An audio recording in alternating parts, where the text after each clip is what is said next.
Hi, everyone, and thanks for joining us. My name is Katie Starr, and I am with the Standlee Premium Western Forage marketing team. Standlee Premium Western Forage is a family-owned business located in southern Idaho, with ideal growing conditions to raise some of the best quality forage in the country. We're here to serve you and your animals with consistent, high-quality nutrition and valuable education to keep them happy and healthy. Welcome to our educational webinar titled, How Can I Safely Feed a Neglected or Starved Horse Back to Health?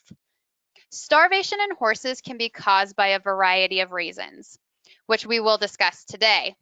Remarkably, horses can lose 30% or more of their body weight and still survive. Horses in this condition will have very little muscle mass and will be very weak. Refeeding neglected or starved horses requires special attention and a sound nutrition program to return them to a proper body condition. So we're here to talk about that today. As I mentioned in some of our previous webinars, with past feedback that we've received, attendees have asked that we go a little bit longer if that means that we can fit some more time in for questions. And we do, again, have a lot of information to get through today in the slides, and we want to make sure that we, especially on this topic, hit all those really important notes. So instead of rushing through or leaving anything out or cutting short our Q&A time, we want to be able to give you as much information as we can.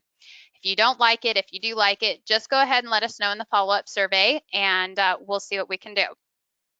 If you do happen to be new to joining our webinars, we'll take just a minute to go over a few items so you are comfortable with viewing and participating in our webinar. If you're viewing this as a recording, feel free to skip over this section. As a heads up, we will have a couple of poll questions throughout the webinar that we will pause the presentation for you to answer.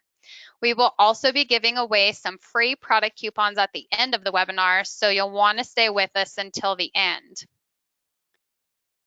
We've taken a screenshot of an example of the attendee interface, and you should see something that looks like this on your own computer desktop in the upper right corner. Clicking on the red box with the white arrow allows you to open and close the control panel anytime that you would like during this presentation. You're listening in using your computer speaker system by default. If you would prefer to join over the phone, just select telephone in the audio pane and the dial-in information will be displayed for you. You will also have the opportunity to submit questions via text to our presenter, Dr. Cubitt, by typing your questions into the questions pane of the control panel. Please feel free to send in your questions anytime during the presentation. We will collect them and address them during the Q&A session at the end of today's presentation. Just depending on how many questions come in, we may not be able to address all of them within our time frame, but we will certainly use them for future nutritional pieces, and we will connect with you one-on-one if you reach out to us. Additionally, we have attached a nutritional white paper associated with today's webinar that you can download from the control panel under handouts. This white paper provides an overview of our discussion today that will help us to understand refeeding syndrome and the safe process for feeding forage and grain to neglected or starved horses. For those viewing this as a recording, go to the StandleeForage.com website under Nutrition and Nutritional Resources to find the nutritional white paper titled Feeding Neglected Horses. Our educational content is tucked in here on the website, so I wanted to go ahead and show you a screenshot of the website right here, where you can find some helpful educational content that we have here under Nutritional Resources. And that includes all of our past webinars that we've recorded, along with other nutritional white papers and much more. That's all I have from an introductory standpoint. So please welcome Dr. Tania Cubitt with Performance Horse Nutrition, who serves as one of our Standlee Premium Western Forage equine nutritionists. She has a PhD in equine nutrition and reproduction. And with that, I will go ahead and let Dr. Cubitt share just a little more about herself before she begins today's presentation. Thank you, Katie. I'm excited to be talking about this topic today. I know it's pretty specific, and a lot of our other webinars have been a little bit more broad, but this is really a topic that a lot of people are interested in, whether you've had a horse that has been neglected, that you have rescued, or you know of rescues, or you've been intimidated and haven't wanted to take on a rescue case because you weren't quite sure what to do. So I know Katie mentioned I would say a little bit about myself. So I'm originally from Australia, and I moved over here in 2001, and I work with a company called Performance Horse Nutrition. And we are the consulting nutritionists to Standlee Premium Western Forage, and we really thoroughly enjoy working with folks that have the same mindset as us, that value the importance of forage in the horse's diet and educating consumers, because I think that's really the crux of it. Education is extremely important. So we'll go ahead and get started. And what I really want to focus on is, well, we have to determine the signs of starvation. And one of the tools that we use to determine body condition is the body condition scoring system. Now, depending on the length of time that a horse has been without food and hay, there may be some complications from this neglect. One of these is called Refeeding Syndrome, and it can have really dire consequences, especially when we rush in and try with the very best of intentions to fix these horses and make their lives better. Sometimes in the very early stages, we can actually make it worse if we don't quite know the backstory, if we don't quite know what where we should be going. So then we'll talk about, okay, what should we be doing with these horses? Because our brain just tells them we need to feed, feed, feed, give them everything they want, but that may not always be the right approach. So let's talk about the signs. And you think, well, it's pretty evident, it's a thin horse, but there are reasons why a horse might be thin. And if you don't work out those reasons, then we really can't overcome that issue. So is it intentional neglect? Is it just the fact that perhaps the people caring for that horse don't really understand that the horse needs to be fed continually, they need their routine animals, and they need a certain amount of fiber in their diet, and a pregnant mare has increased calories, so that they should be feeding them, a higher calorie grain? Is it just their lack of understanding? Is it economics? Is it that the caregiver just doesn't have the finances to give the horse what they need? Is there an underlying disease state? Is there gastrointestinal disease? Is there some kind of metabolic disorder that is actually causing this horse to lose weight even though they're providing them food? Is it dentition? No. If you have a horse that has poor teeth, then you can feed them, you can provide them all of the best nutrition in the world, but if they physically cannot consume it, then it's not going to do them any good. And dentition, we typically think of with an older horse, that they may be losing their ability to chew, but it can also happen in younger horses, and especially younger horses that may have gone through some kind of trauma or, again, have been neglected. Pecking order. If there's a herd of horses, we all know that there's one dominant horse that eats the most, and usually some in the middle that just kind of hang out and nobody bothers them. And then there's that group at the bottom of the pecking order that are picked on, they're bullied, and they really don't get enough food to eat. It could be that. It could be also parasites. If an animal has a high parasite load, then those parasites are literally sucking all of the nutrition from that animal and utilizing it for their own growth, and therefore the animal cannot utilize that nutrition. But also those parasites are going to damage the intestinal wall. Now, the intestinal wall, when damaged, is unable to absorb nutrients. So even if there's nutrients left over that those horses could be absorbing, the parasites have damaged the intestinal wall, so they're not actually able to absorb it. So getting that under control is also really important. Then it comes down to feed quantity or quality. Some horses just physically are not being fed enough. And when it comes to quality, this really comes to the forage aspect of the diet.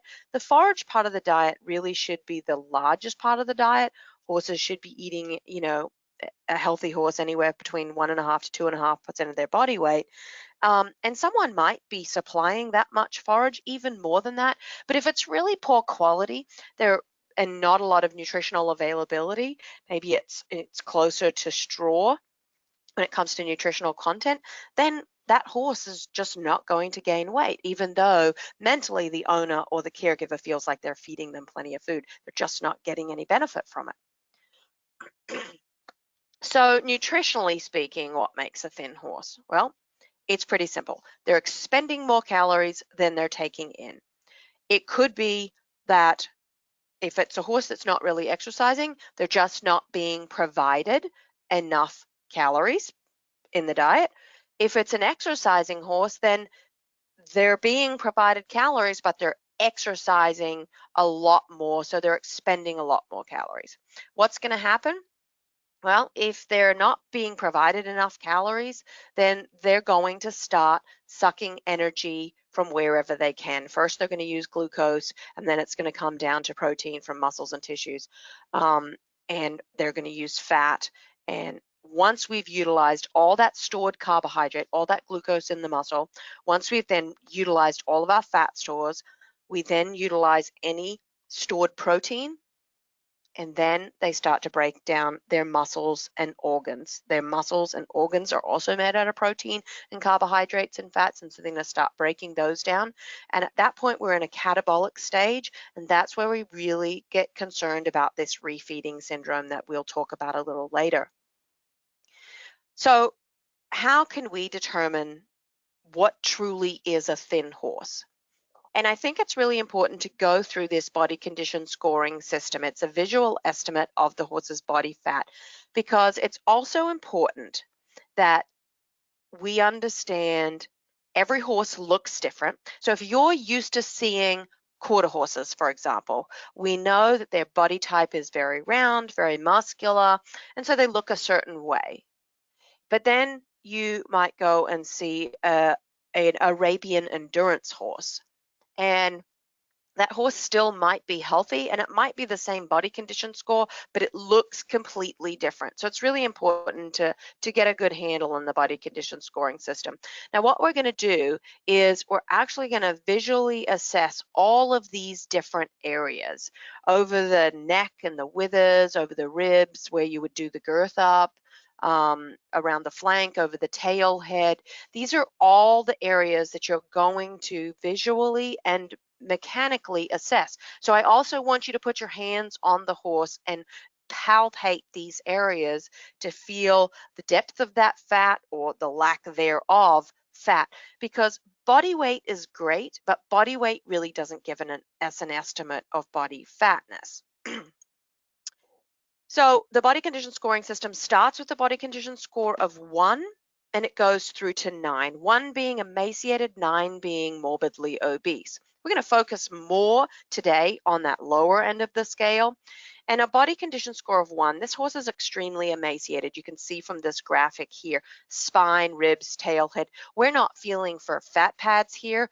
At this point, we are palpating the extreme nature of these bones sticking out of the skin. How much can we feel this bone protruding? There really is no fatty tissue.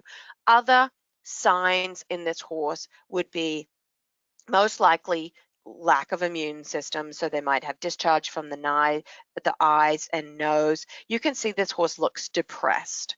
They're not going to be very lively. They'll be probably quite lethargic. If you go to a body condition score of 2, now this horse is still visibly thin, and put your hands on the horse, they still have bones protruding, but you can see his demeanor is a little better, his coat health is a little better, and there's a little bit more coverage over the horse's body. But these are still both thin. A horse of This is a body condition score of 3. And again, I can still visually see the ribs. I can still visually see the hip bones protruding. The wither is very prominent. The top above the tail head is still quite prominent. Palpating this horse, we're not feeling as much exposed bone, but I can definitely still see ribs and feel ribs. And I don't feel a lot of fat pads in any of those areas. Anything a body condition score of 3 or less, I consider, no matter whether it's lactating, exercising, young horse, this is thin, this is underweight and needs to be addressed. The gray area then comes at a body condition score of 4, which is the horse that you see on the bottom left-hand side. For most of us, that horse would also be thin, but if you look at elite level endurance horses, for example, that are in peak racing fitness, correlate that to a marathon runner. They are a lot leaner than most of us that are just walking around on the street. So that might be okay for that particular class of horse. And again, we're taking the horse's breed and current physical level into consideration. Ideal body condition score for most horses doing most exercise, though, is 5 to 6. A body condition score of 5 right there in the middle, and a 6 you can see on the right hand side of the screen. There, I cannot visually see any bones. When I palpate with my hand, I don't have to push really hard to feel the ribs, but there's nothing visually protruding, and I'm starting to feel some spongy fat in those areas. But again, we don't have any lumpy fat sticking out. 7, 8, and 9 we consider overweight. 8 and 9 obese. You can see these images here on the right hand side. That horse is a body condition score of 8. Again, we're not going to focus on the upper end of the scale too much today. That's for other webinars. I wanted to point out, though, a body condition score of 9. This, in my opinion, is also a form of neglect. We're focusing on thin, emaciated neglect today, but this obese horse, this is also a form of neglect because it's quite unhealthy for this animal. So we've evaluated this horse and we've determined that it's thin. We've kind of tried to evaluate a backstory on this horse, overcome some of those questions. We've had a vet out, looked at the teeth, made sure we've done a deworming program. There's no parasites, there's no underlying disease. The first person, when you have a neglect case, the first person that you want to bring into your team is a veterinarian. You need to get a good full workup on that animal so you've got a baseline to work from. So we've done all of that, and now these are the most common questions that we ask ourselves. Well, how should the horse be fed? How much should be offered? How often do I have to feed this horse? And what type of feed should I feed? These are the most common questions we ask ourselves. And with that, we'll do our first poll question. So our first polling question is, are you currently in care of a horse who has been neglected or starved, or have you previously cared for one in the past? The options are yes, no, or just interested in the topic. This is just to help us gauge the experience of everyone who is in attendance today. Go ahead and select your best choice and click submit. Nobody else is going to see your specific answer, so don't worry about that. But we will go ahead and view the total responses together once we close the poll. Okay, it looks like we have about 80% votes in. So if you haven't voted quite yet, go ahead and do so. And we will close the poll now. I'm going to go ahead and share this with everyone just so we can kind of see what this looks like. But actually, so 59% of attendees today say yes. They either currently are in care of a horse who has been neglected or starved, or they previously have. 6% have said no, and then 35% had just said that they are just interested in this topic in general. So I will turn it back over to you, Dr. Cubitt. Thank you, Katie. And I really want to thank that 30%. Thank everybody for being on, but that 30% that are interested in this topic, I really applaud you for getting on, because as you go forward, if a neglect case comes up, you're going to feel a lot more empowered as to what to do or how to advise your friends if they come across this as well. So I mentioned that there are complications from neglect, be it underlying disease, parasites, a person's lack of knowledge, teeth. We have taken care of all this. We've brought a veterinarian in, they're on our team, and we fixed all of these because we don't want this to happen with this horse again. So the next thing that we're concerned about is this refeeding syndrome. And let's talk a little bit about what this is. And I know this graphic can be a little confusing, but I mentioned if the animal has utilized all of their muscle carbohydrate stores, that sugars and starches that are stored in the muscle, then they've utilized all the fat stores, then they've utilized all their stored protein. Now we start to break down their muscle and organs. That is what I mentioned is called catabolism. They are literally eating themselves from the inside out. Then we switch them, we get them into our care, and the first thing we want to do is provide them very high calorie foods, and lots of them. So we make a rapid feeding change.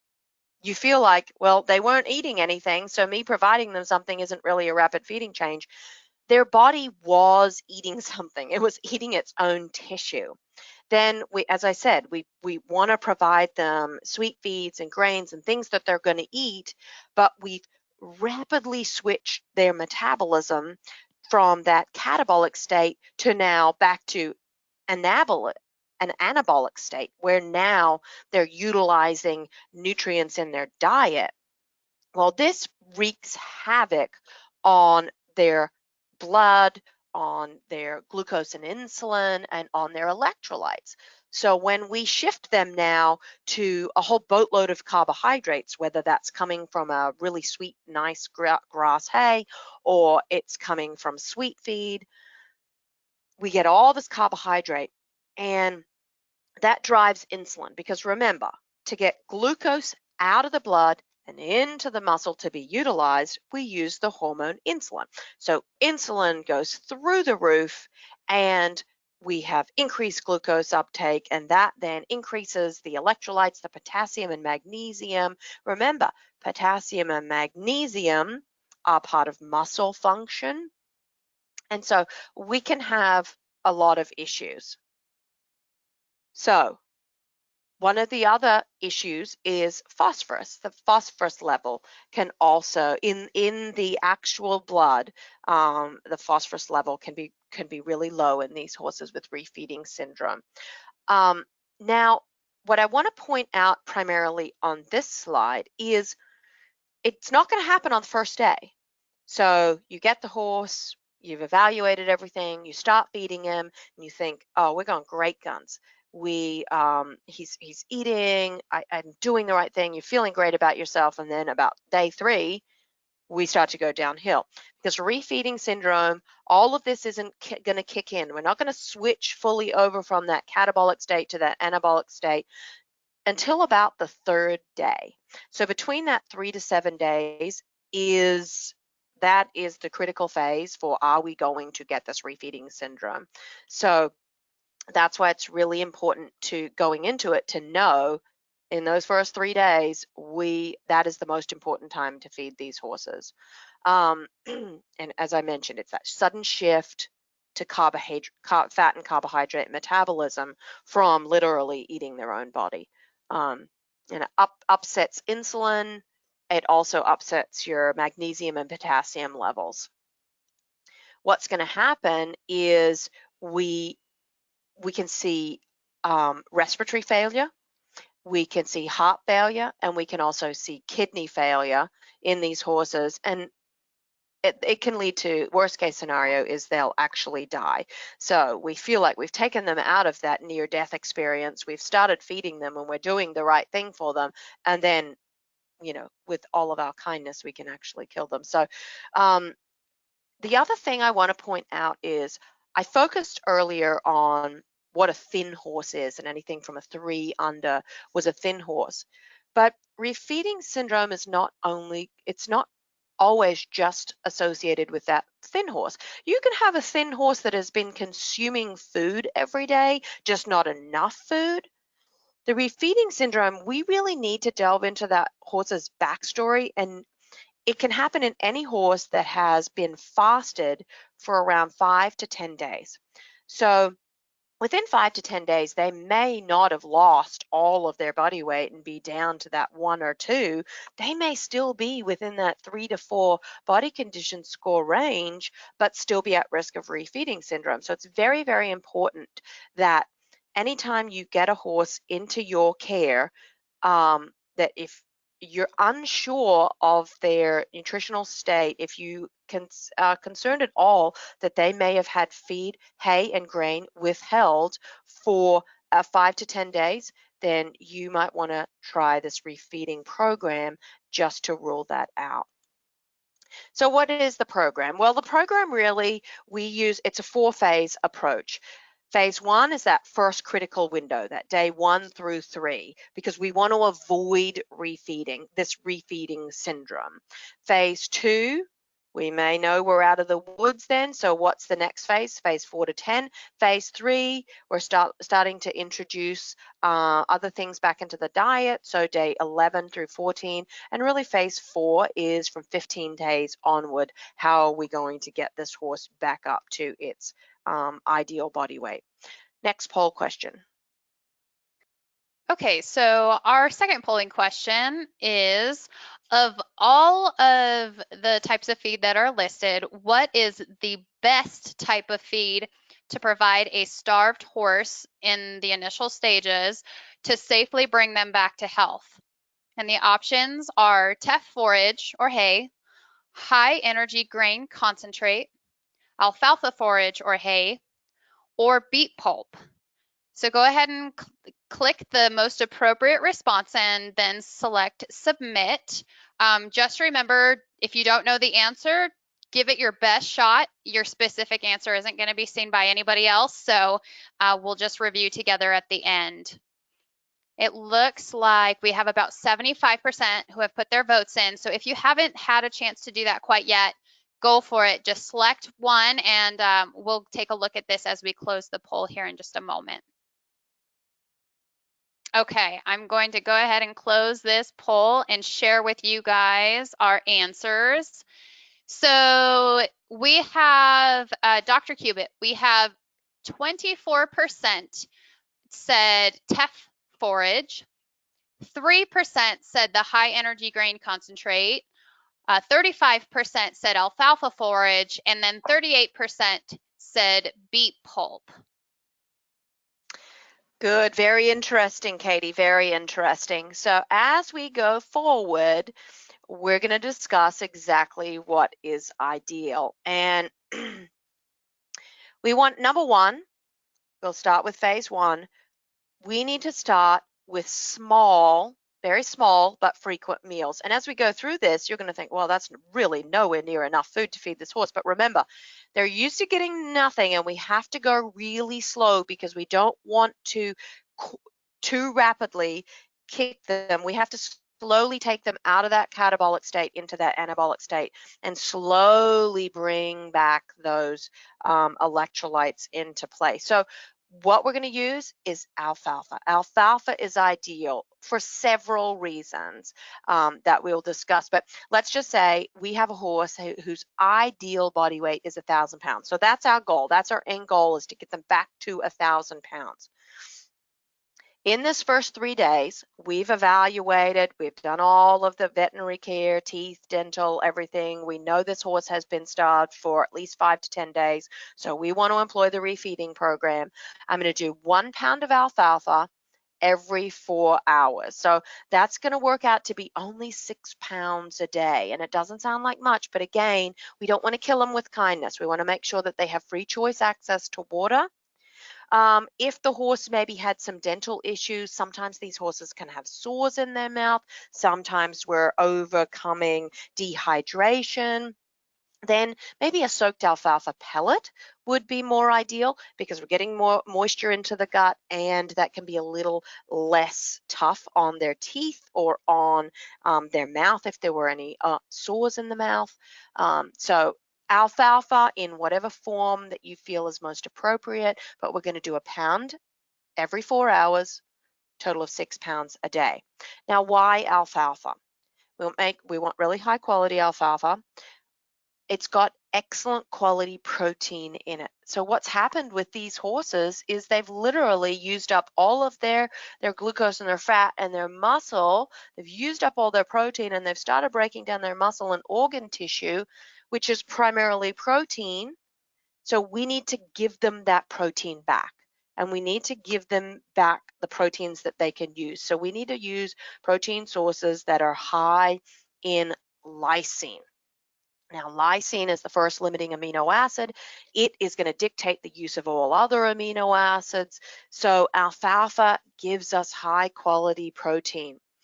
Other ingredients that would give you high quality protein would be something like soybean meal. But soybean meal is also very high in some electrolytes that we aren't necessarily requiring just yet. Alfalfa is low in sugar. So remember I said with the refeeding syndrome, we don't want, what's happening is that insulin is really spiking, and it's causing this metabolic issue where these horses, have respiratory, kidney, heart failure. So we want to keep that insulin response low. So we want to feed low carbohydrate, low sugar and starch ingredients. And alfalfa is also high in calcium and magnesium. So we're regulating those particular electrolytes. So that's why we want to use alfalfa, high in good quality protein, low in sugars, good quality electrolytes. Plus, when you put fiber in the horse's gut, it acts as a reservoir, so it's going to help that horse rehydrate as well. So 6 pounds of alfalfa per day is far below that horse's energy requirement. But remember, we don't want to shock them metabolically. We don't want to get that refeeding syndrome. So we're just going slow. We don't want to kill them with kindness. So we've gotten through that first 3 days, and we haven't seen any negative effects on the horse. So the horse has tolerated that first phase. They haven't developed any diarrhea. They haven't, we're working with our veterinarian. They're taking blood regularly. They're measuring electrolytes, and we feel like we're getting the horse through that first 3 days. So now we want to gradually adapt the horse to being fed 4 pounds of alfalfa every 8 hours. So it's a larger meal and it's less frequent. And we're going to be feeding this horse now about 12 pounds of a really good quality alfalfa per day, still below the energy requirement for that horse. We're not adding any grain concentrate yet, no balancer pellet, no bagged grain concentrate, or even high fat, high fiber concentrate. Still making sure that they're drinking plenty of water. And if you have access to some pasture, start allowing them some hand grazing about 10 minutes, just short periods, 10 minutes a couple of times a day. And what that was going to do is that it's going to start to introduce different types of fiber into the gut. Because remember, the other thing that has happened is the hindgut of the horse is full of bacteria. Well, the horse has been starved for 5 to 10 days, so he's had all those bacteria most likely have died. So we're repopulating those slowly as well. So we're starting to add back in this good quality alfalfa, and we now want to start to bring in some other sources of fiber. Grass is also very high in moisture. So we've tolerated phase 1, phase 2, we haven't had diarrhea, and I'm using diarrhea as a measure of how those bacteria are working, as well as if a horse gets diarrhea, that's excess moisture. Excess moisture is telling me that that moisture is not being absorbed by the gut. And for several reasons that can occur. Maybe they're getting too much moisture in their diet. So if you just take a regular horse in the springtime, they're getting, and they're at pasture, they're going to get a boatload more moisture in the gut, so they might get diarrhea. But with these horses, we know that there's most likely been some damage to that hindgut tissue. So if we start to get a lot of diarrhea, it just means that that tissue is not healing and it's not able to absorb that moisture. So now we're going to gradually increase that alfalfa to a total of 2% of their current body weight. So if the horse is currently 800 pounds and we are still looking for an extra 200 pounds, then it's 2% of their actual current body weight. And we're down to 2 feedings per day. And I know we really want to, in the end, get to be mimicking that grazing behavior where the horse is grazing continually, but just stick with this program until we get to that day 15, and then we're going to get that horse back to a more normal routine diet. But we're just trying to slowly reintroduce food back into this horse's gut and not literally kill them with kindness. Phase 3 here, this amount of alfalfa will be enough to satisfy the energy requirements and to start to get some weight gain. We're not quite at that free choice forage state yet, and we can continue with hand grazing. At this point, we can give them free choice access to salt and continue to give them water. Obviously, always give them water, but now we can give them either some loose salt in the stall or give them access to a plain white salt block so that they can start to lick at that. We don't want to necessarily be doing that too early on. You don't want to give them, we don't want them to further upset their electrolyte balance. By phase 4, now we're looking at day 15 and beyond. This is really the reintroduction back into my horse's normal diet. Begin to offer forage on a free choice basis. At this point, we can be bringing in other types of grasses. So maybe we want to bring back in some grass hay. We've slowly been getting them to eat some grass forage if they've had pasture, so we can bring in some grass hay as well. And the goal at this point is to get that horse to be consuming about 2.5% of their current body weight. Here also, we're going to start to increase the energy density of the ration, and we're going to do that by adding some more concentrated sources of nutrition. So whether that be adding a grain, high fat, high fiber, or higher in carbohydrate. It should be fortified with a vitamin and mineral at this point. Fortified with fat, because fat is really the most energy dense and it's the safest. Again, if we had issues with dentition or mouth sores, then pelleted feeds are going to be a little easier. Sometimes you can still maybe want to soak them so that they're easier for them to break down. If we want to look at this over, what else am I going to notice? Obviously, you're going to slowly start to see the horse gain weight, but before you're seeing them gain weight, what else are we looking for in that horse to say, are we succeeding in our program here? The energy level of the horse, the demeanor, the spirit of that horse will increase in about 2 weeks. You're going to slowly start to see better attitude and perkiness in the first few days, but really energy level is really going to peak by about 2 weeks. As I said, you want to have your veterinarian in your program because they need to be monitoring those electrolyte levels. They should be checked every 24 hours for the first 5 to 7 days, because remember, it's that first 3 to 5 days where we really worry about that refeeding syndrome, and take that out to 7 days so that we really know that we have not had huge spikes in electrolytes, they haven't dipped too far, and we're slowly just reintroducing that horse. Starved or neglected horses also have a very impaired immune system. Why? Because the immune system starts in the gut, and when you don't give them anything to eat, you impair all the bacteria that live in the gut. Now, that's called the microbiome, and if you actually click on that link, that will take you to another webinar that we have done where we've really focused on the microbiome, so those gut microbe population, and the immune function and gut health. That's a whole separate webinar that we don't have time to talk about right now, but do know that when you starve an animal, you impair the bacterial populations, and that really damages gut health, and that really depresses their immune system. So you want to be able to boost that as well.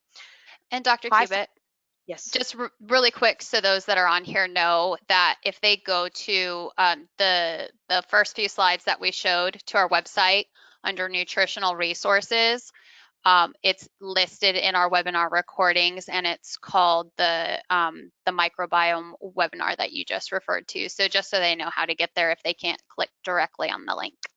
Perfect, great. High fat, low carbohydrate is really where we want to start. We don't really want to even at day 15 throw in a lot of high carbohydrate products. So high fat vegetable oils, rice brands.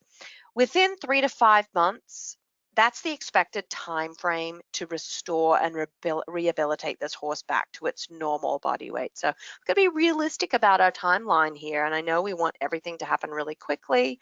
So if you rescue a horse and you bring it into your facility and it's emaciated and you are feeding it, and then you have new clients come and you're at month 2 and they say, oh, why is this horse still extremely thin?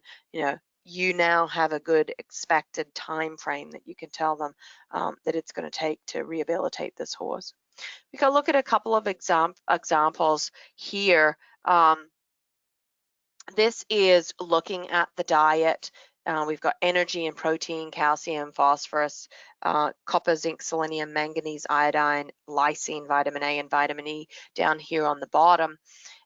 This is supplying 2% of their body weight as alfalfa, so that's 20 pounds.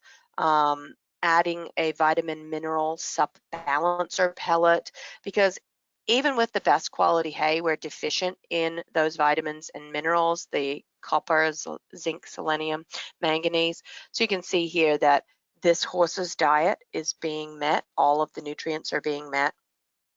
We're gradually going to break that down into smaller meals, feeding them more, increasing the calorie content. If we want to know how to increase that grain concentrate, you're going to do that by about a pound a week. And here would be our final example where you're still feeding 2% of their body weight as alfalfa, and then we've increased the amount of grain concentrate up to anywhere up to 0.5% of their body weight, so maybe 5 pounds a day of a higher fat, higher fiber feed. And this is where the beet pulp will come in because it's highly digestible. And you can see again, now we're providing a lot more calories to that horse to really build them back up to their ideal body weight.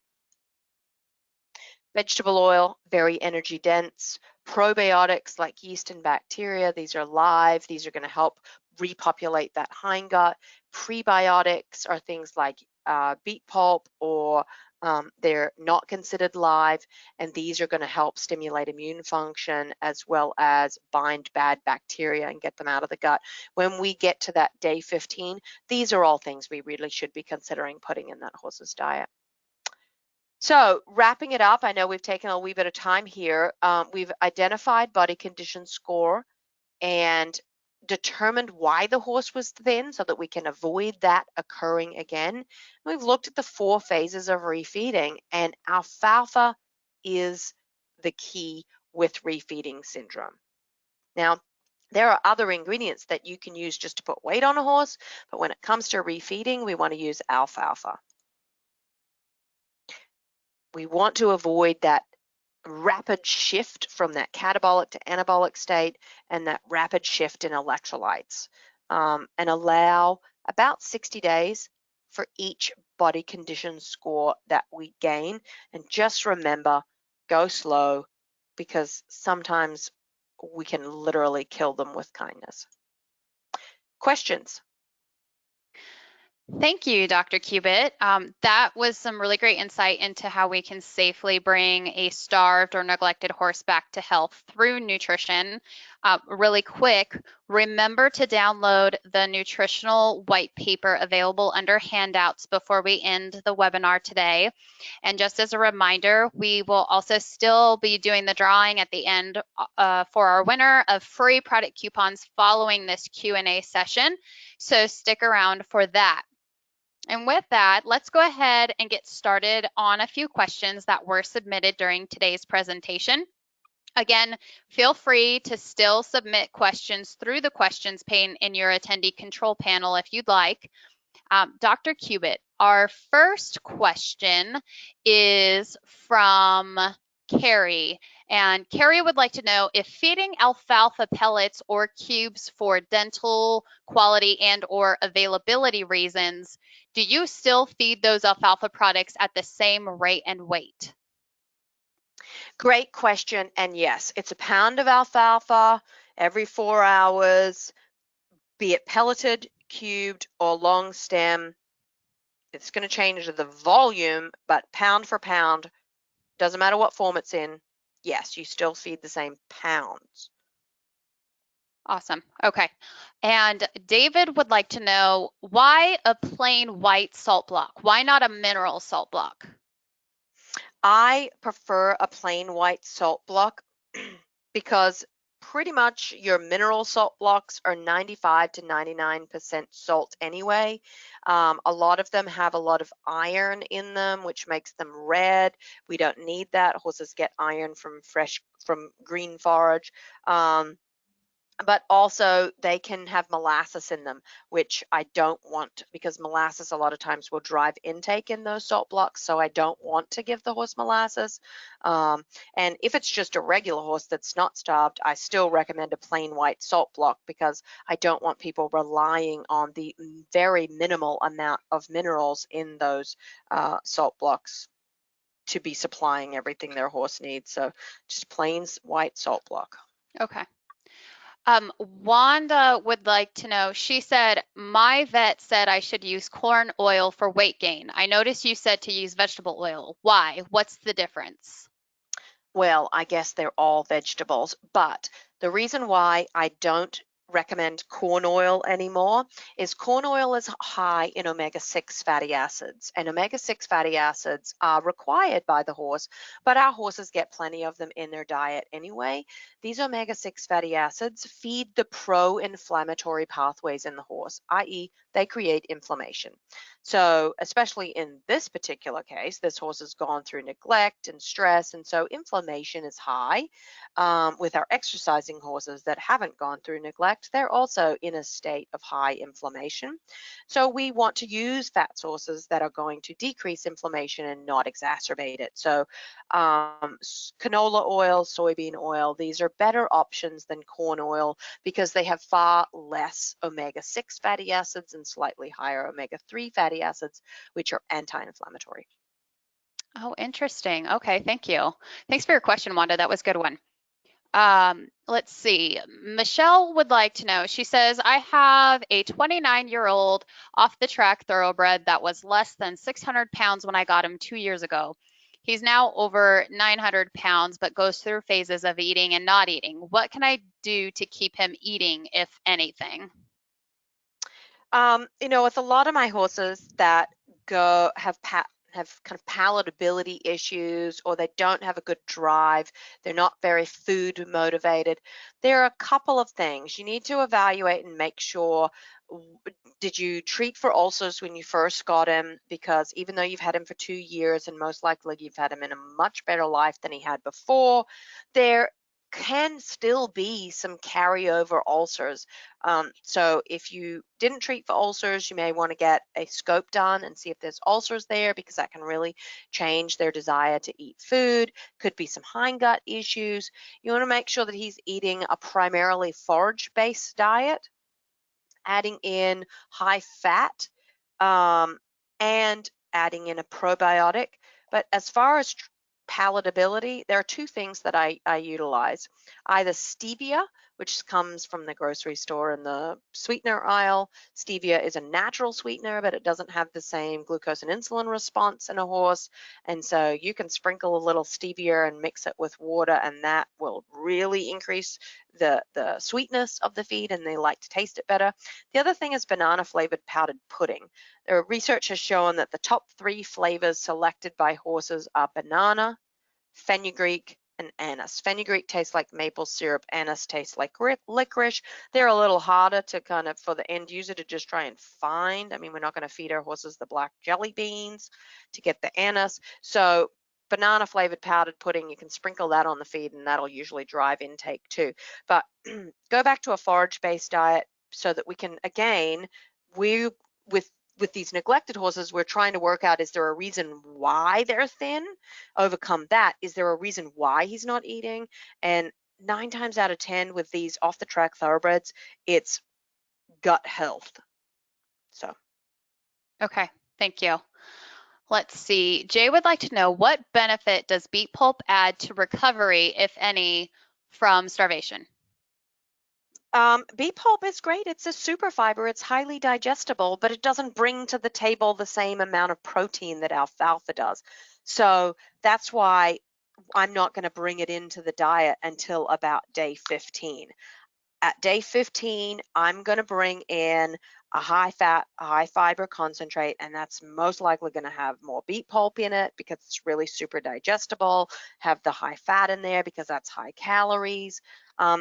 Beet pulp has similar calorie content to oats, so it's going to bring calories to the table, and it is low in carbohydrates, but it just doesn't bring the protein that I want in those first 15 days. That's why I choose alfalfa over beet pulp in those first 15 days. Okay. Let's see. Liza would like to know, what are some considerations for refeeding pregnant or lactating mares? Wow. I mean, it's going to be a pretty special mare that hasn't aborted a foal if they have been starved. I mean, pregnancy is a luxury, and a lot of these animals will sacrifice their fetus embryo in order to maintain their own life. So if it's late term and they've really started to break down their tissue and they've been, starved for that 5 to 10 days, then you're still going to use that same program, because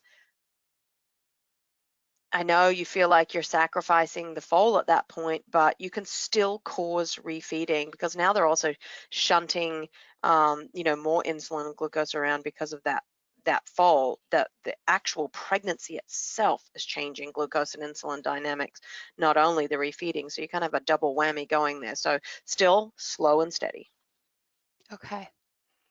And Patricia asked, I assume that when you say, quote, hand grazing, you mean that someone takes the horse out to pasture on a rope lead for a short time. If not, what does that mean? That's exactly what I mean. You don't Okay. turn them out. You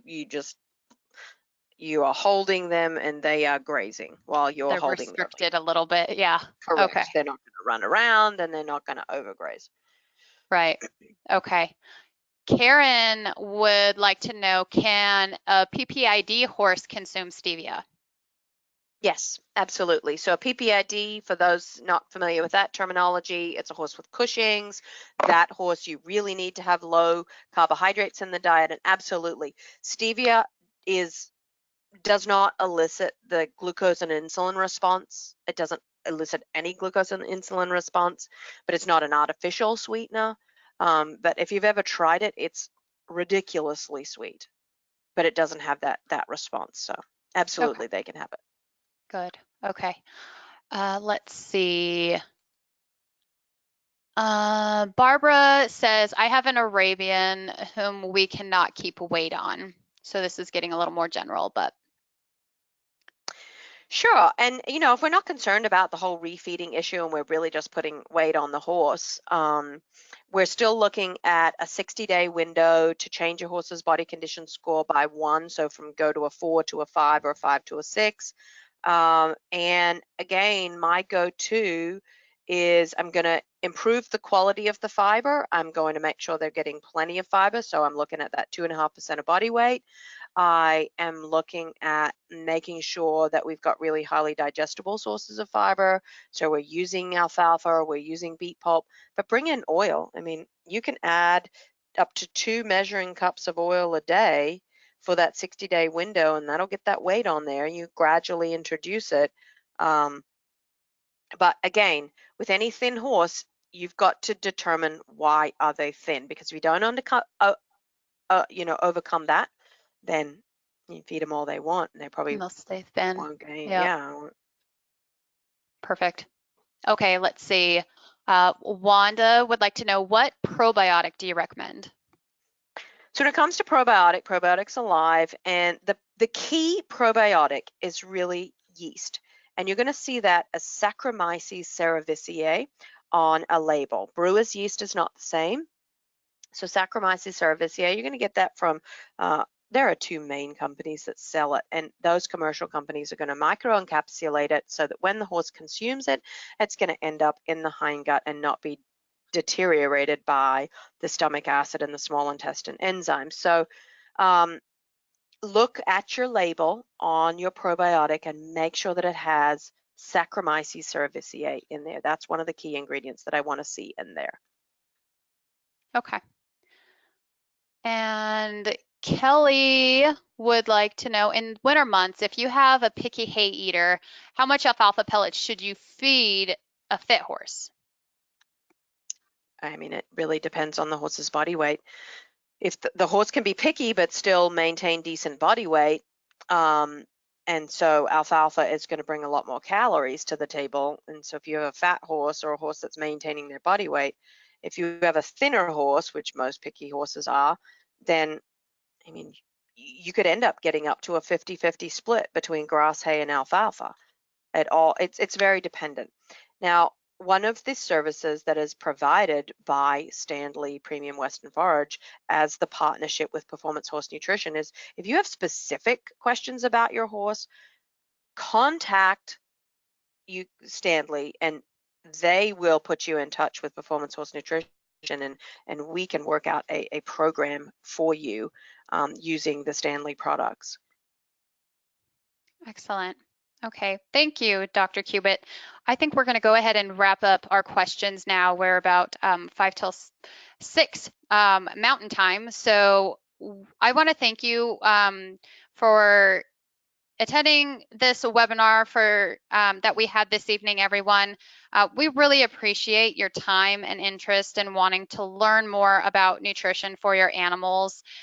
Before we wrap up, we didn't forget, we'll go ahead and announce our winner of free product coupons now. So the winner is Robert Bruss. Congratulations, Robert. We will email you to get some mailing information from you so we can send out those coupons your way. If you have any other questions that didn't get answered today during the presentation, please reach out to us and contact Standlee's customer relations team. The phone number and email are available on this final slide.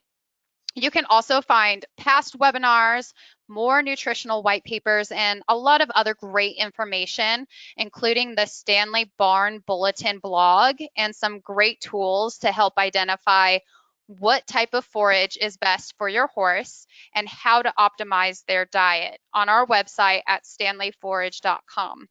Some of our previous webinar presentations have included beet pulp. What is it and why do horses need it? When quality hay is in short supply, what can I feed my horse? Should I be concerned about feeding alfalfa?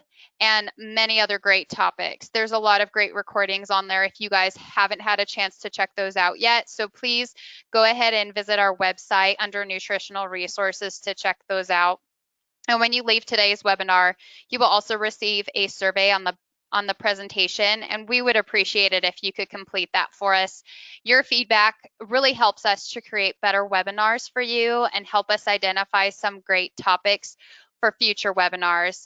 You will also receive a follow-up email within about 24 to 48 hours with a link to view a recording of today's webinar if you would like to go back and reference it at any time. The recording should be available for about a week following today's webinar, and then it will be available on our website under nutritional resources. So on behalf of Standlee Premium Western Forage and Dr. Cubitt, thank you so much for joining us for this webinar, and we hope you have a great rest of your week.